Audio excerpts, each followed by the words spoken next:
Shimla is very cold. The temperature is 5-6 degrees. But politics in Himachal Pradesh is getting heated up. Prime Minister Modi held two huge rallies in Himachal Pradesh. Priyanka Gandhi is campaigning. Congress has launched its manifesto promising old pension scheme, 1 lakh jobs to unemployed, government jobs to unemployed. I'm joined by Bhupesh Baghel, CM of Chhattisgarh, who is election in charge of Congress in Himachal Pradesh. He launched Congress's manifesto. He's been in touch with Himachal leadership. He's campaigning, he's meeting workers, and he is one of the star campaigners of Congress. We'll speak with Bhupesh Baghel ji and understand Congress's campaign, why Rahul Gandhi is not campaigning, how they will reintroduce OPS, old pension scheme, from where they'll get funds, and of course about Gujarat polls as well. आप प्रियंका गांधी जी के साथ rally भी कर रहे हैं, वैसे ये प्रचार कर रहे हैं, लोगों से मिल रहे हैं, नेताओं से मिल रहे हैं.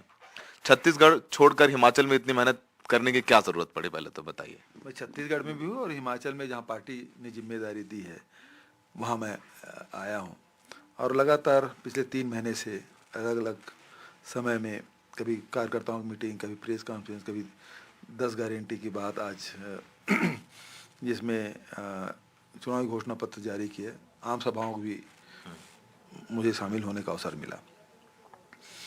मुख्य रूप से बात यही है कि हिमाचल की जनता आज महंगाई, बेरोजगारी इससे बहुत त्रस्त है.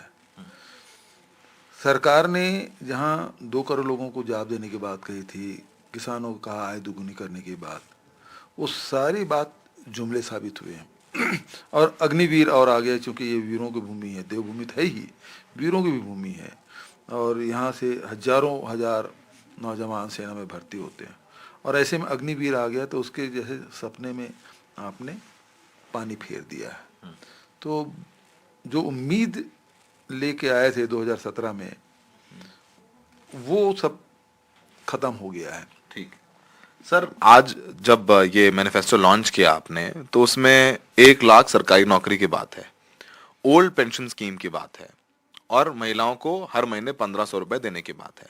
ओल्ड पेंशन स्कीम आपका बहुत बड़ा चुनावी मुद्दा है यहाँ पर. और कल हमने प्रियंका गांधी जी को भी सुना, आप भी यही कह रहे थे कि हमने छत्तीसगढ़ में ये करके दिखाया है, हमने छत्तीसगढ़ में पुरानी पेंशन योजना भी लागू की, किसानों का कर्ज भी माफ किया.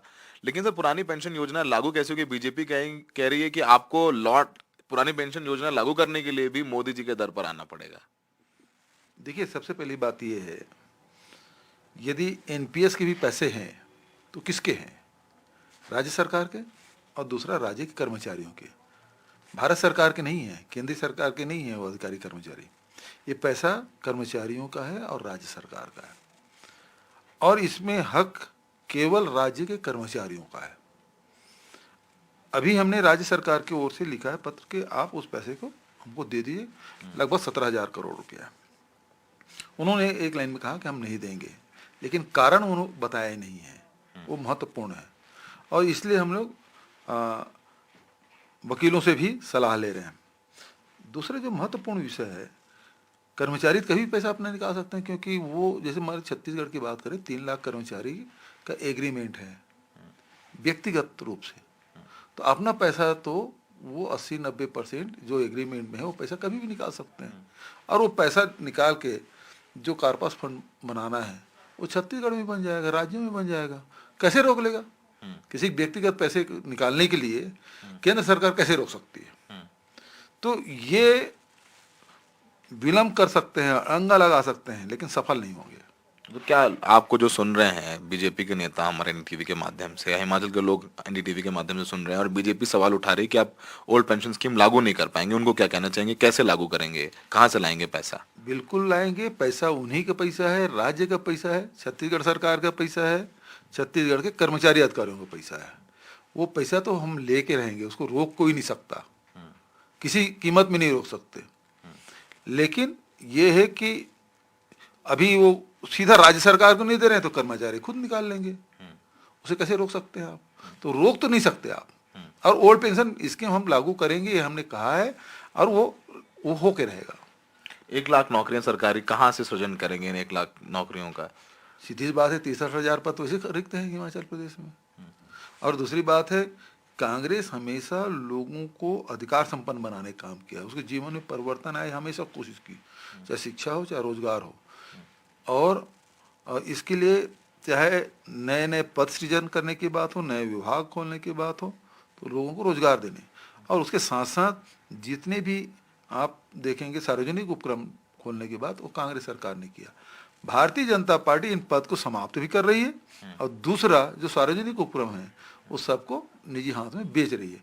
तो इनका एजेंडा दूसरा है, हमारा एजेंडा दूसरा है। हम लोगों को अधिकार संपन्न बनाने का काम करते हैं, ये अधिकार छीनने का काम कर रहा है। भूपेश जी, चलिए आप इंचार्ज, इलेक्शन इंचार्ज हैं, आपके पास सारी रिपोर्ट्स भी आ रही होंगी, कितनी सीटें? सीटें हमारे स्पष्ट बहुमत की है, मैं ज्योतिषित नहीं हूँ, लेकिन ये है कि सर मुख्यमंत्री हैं आप, चुनाव लड़ते भी लड़ाते भी हैं। ये मैं कह सकता हूँ कि हम 2/3 बहुमत से हिमाचल प्रदेश में सरकार बनाने जा रहे हैं। बनाने जा रहे हैं, ठीक है। थोड़ा सा छत्तीसगढ़ के नजदीक गुजरात भी है, वहां भी इलेक्शन अनाउंस हो गए हैं, वहां पे अशोक गहलोत जी इंचार्ज हैं, रघु शर्मा जी हैं, कोशिशें चल रही हैं, लेकिन वो कैंपेन लग रहा है कांग्रेस से उठता नजर नहीं आ रहा है। आम आदमी पार्टी वहां पर थोड़ी हाइप बनाए हुए है, बीजेपी में प्रधानमंत्री मोदी अभी 4 दिन रह के आए, अमित शाह है, बीजेपी के लिए साख का सवाल है। और पिछली बार बहुत कम मार्जिन से आप लोग गुजरात हारे थे, वहां पर कांग्रेस की तैयारियां कैसी हैं? गुजरात में निश्चित रूप से हमारे सीनियर लीडर अशोक गहलोत जी हैं, रघु शर्मा जी हैं, अनुभवी लोग हैं, और वहाँ कांग्रेस मजबूत है। भले विपक्ष में हैं, लेकिन फिर भी कांग्रेस मजबूत है।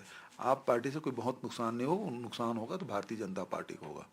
कांग्रेस इसका लाभ मिलेगा, और कांग्रेस वहाँ बहुत अच्छा परफॉर्म करेंगे। अभी तो डेट अनाउंस हुआ है, और जैसे जैसे समय बीतता जाएगा और निश्चित रूप से वहाँ चुनाव उठेगा। 12 तारीख के बाद आप लोग भी वहां पर जुटेंगे तैयारियों में, जाहिर सी बात है यहाँ आपकी जिम्मेदारी, क्योंकि आप इलेक्शन इंचार्ज हैं, यहाँ पर आपके हाथ में सब कुछ है। राहुल गांधी कैंपेन करने नहीं आए सर हिमाचल प्रदेश में? राहुल गांधी जी पद यात्रा कर रहे हैं 7 सितंबर से। अब ये 7 तारीख को 2 महीने हो जाएंगे, 1500 किलोमीटर से अधिक चल चुके हैं। और किन मुद्दों को लेकर चल रहे हैं? यही बेरोजगारी, यही महंगाई, ये तो मुख्य मुद्दा है। और भारत जोड़ने के बाद जो सामाजिक समरसता है उसके लिए लड़ रहे हैं। तो जो मुद्दे यहाँ के नौजवानों के, यहाँ के गृहिणियों के, उस मुद्दे को लेके तो वो 7 सितंबर से पद यात्रा कर रहे हैं, तो उसका लाभ निश्चित रूप से हमको मिलेगा। जेपी नड्डा पार्टी के राष्ट्रीय अध्यक्ष हैं जो हिमाचल प्रदेश से आते हैं। अनुराग ठाकुर केंद्रीय मंत्री हैं, बड़े महत्वपूर्ण विभाग हैं उनके पास, आईएनबी वगैरह, वो हिमाचल प्रदेश से आते हैं। प्रधानमंत्री मोदी भी आज कह के गए हैं कि हिमाचल के पुत्र हैं, हिमाचल ने बहुत काम किया है। तो हिमाचल बीजेपी के लिए साख का सवाल है, उनका राष्ट्रीय अध्यक्ष यहाँ से है, कहते हैं विश्व की सबसे बड़ी पार्टी है।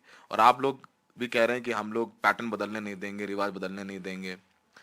इसको लेकर के आप लोगों ने क्या आगे देखेंगे, कैंपेन किस तरीके से आपका परवान चढ़ेगा? जैसे आपने बताया राहुल गांधी जी नहीं आ रहे हैं, आप और प्रियंका जी यहाँ पर ज्यादातर कैंपेन करते हुए नजर आ रहे हैं, उसको लेके आगे कुछ रणनीति बदलेंगे आप लोग? बीजेपी में प्रधानमंत्री को कैसे काउंटर करेंगे? बीजेपी कहते हैं प्रधानमंत्री हमारे विराट कोहली हैं, एंड में आते हैं छक्के छक्के मारते हैं, और जैसे पाकिस्तान को हराया वैसे हम लोग भी, मतलब पाकिस्तान का एग्जांपल दिया उन्होंने, मैच का एक नेता बता रहे थे मैं, तो हमारे मोदी जी विराट कोहली बन के हर मैच जिता देंगे उन्हें। देखिए, जहाँ तक कि कांग्रेस की बात है तो हमारे कार्यकर्ता हमारे स्टार प्रचारक हैं, और वो निकल पड़े हैं। और जब कांग्रेसी यदि निकल पड़े तो फिर उसके सामने कोई टिकता नहीं है, number 1। Number 2, Bharatiya Janata party हमेशा ये कहती है कि हम दूसरे पार्टियों से अलग हैं, हमारा कार्डर बेस पार्टी है, हमारे अनुशासन है। और स्थिति क्या है कि आज 21 विधानसभा में उनके बागी लोग खड़े हैं। 35 तो बहुमत के लिए चाहिए, और उसमें से 21 लोग बागी हैं। और ये राष्ट्रीय अध्यक्ष का प्रदेश है, जहाँ 21 लोग बागी हों, वहाँ राष्ट्रीय अध्यक्ष संभाल नहीं पा रहे हैं। प्रधानमंत्री जी खुद बात कर रहे हैं बागियों से, उसके बाद भी वो चुनाव मैदान में डटे हुए हैं, तो वो हार तो पहले मान चुके हैं। तो ये स्थिति भारतीय जनता पार्टी की है कि भारतीय जनता पार्टी में बगावत भी है, और सारे जो उनकी जो रणनीति है वो सब फेल हो चुकी है।